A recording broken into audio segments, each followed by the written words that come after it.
हाय नमस्कार मैत्रिणींनो, हा बघा नवीन एक गळा घेऊन आलेली मी तुमच्यासाठी. तर हा गळा आहे, गोल गळा आहे. पुढे गोल गळा घेतलेला आहे. हे डबल कटोरीचं ब्लाऊज आहे. हे 38 साईडचं ब्लाऊज आहे आणि हे मी असं स्टिच केलेलं आहे.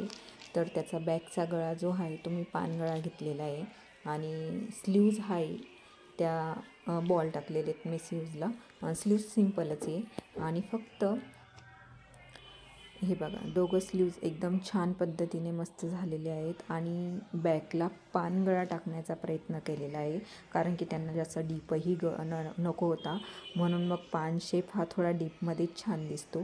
तर मी असा करण्याचा प्रयत्न केलेला आहे आणि जे बाहीचा काठ उरला होता तो मी असा जॉईन करून दिला, तर त्यांना खूप आवडला आणि गळा असा जरी दिसत असला तरी घातल्यानंतर एकदम छान असा बसतो आहे आणि असे ते बटनही मी